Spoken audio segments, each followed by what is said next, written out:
Says something very inappropriate about AD, who again, she makes me want to work out. She squats. She ends up saying she's stacked, which is very weird to do in front of your fiance, but she's able to make that a bit of a joke to make things less awkward. She's like, yeah, she is stacked. Like, oh, girl, what's your secret?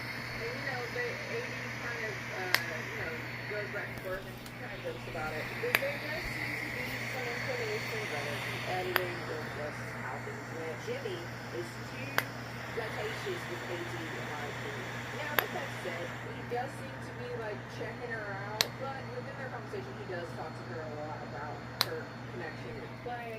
Now, that seems to be doing these talks that play a lot. Oh, he's a guy, blah, blah. But I could also see why Chelsea would feel kind of off-put by that. Also, including, I didn't mention it, Chelsea has a history of a lot of her exes cheating on her, so she's probably hyper-focused on, any inclination to be flirting with another person. So, it's just not great. So, I do believe that this situation is a bit triggering to her. People talking to people and whatnot. And it does seem that he has more connections with essentially any of the women who are his fiance, which is concerning. So that's not great. Meanwhile, Amy and Kenneth, have I been calling him Kenneth this entire time? His name is Kenneth.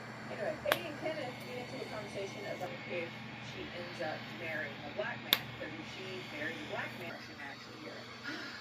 There ends up being a very weirdly edited sequence of events that turn into and the consensus is generally like, no, they should have been allowed to stay, but they should have been able to tell people that, especially if they have no plans on being with each other. I think it's only appropriate to tell each other. But with that said, Lydia still has the right of Lydia not really, especially considering their relationship is so recent. Lydia's looking at that footage, it's very apparent that I didn't do a good job of reading the story because I was holding in that information for so long.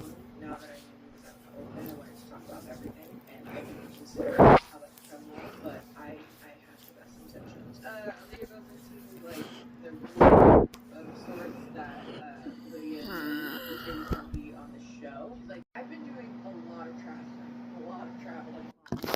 Devastating than having your headphones die, not just during the flight, but just that lead up to the flight, on the flight, and then the drive to wherever you're going. I needed to survive all of that, because otherwise I will cry, because I can't stand the silence. But because these have an 8-hour playtime and 32 hours on the case, I'm golden, baby. I don't have to worry about that. I'll never have to hear the rumbling of the engine and spark my anxiety. Turbulence? What turbulence? All I feel is this groove.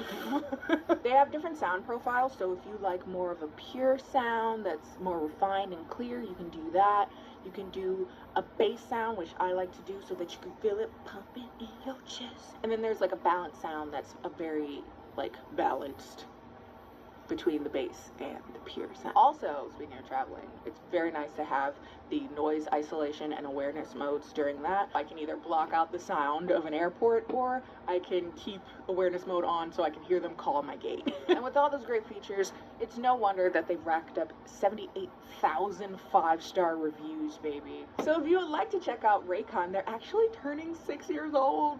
They're in first grade. And with the introduction of Raycon Home and Raycon Power Tech, there's plenty to celebrate. And so they're having their biggest sale of the year. Head over to buyraycon.com/Kenny and use code BIRTHDAY to get 20 to 40% off site-wide.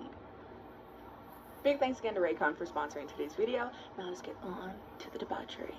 Anyway, this season, honestly, because I had just done the ultimatum, and I was talking about how the ultimatum was boring last season, like it was really uneventful, and I almost kind of wish I didn't watch it. So that was starting to bleed over into Love is Blind. I was like, do I even want to watch it? I know a lot of people really like my reviews for them and like wait for my reviews on them, but I was like, do I really? But I was like, okay, I'll give it a chance, because people started saying like, Kendall, it's crazy again, please. I gotta say, man, I don't know what it is particularly about Love is Blind, but that show never ceases to amaze me and how awful people are. And I gotta say, watching Love is Blind and just listening to certain like relationships and stuff that people have makes me not want to get married, not want to have y'all big head babies. I really think I'm meant to be the auntie. I need to learn to be okay. I am pretty okay with it. One thing I've noticed already about this season is that it focuses way more on the pods, which honestly is a plus to me. I still don't really understand how people garnered such strong connections, but there was a lot more drama within the pods than outside of it this season, and I think that partially lends to everything just being very weird. But yeah, this season, I don't like anyone.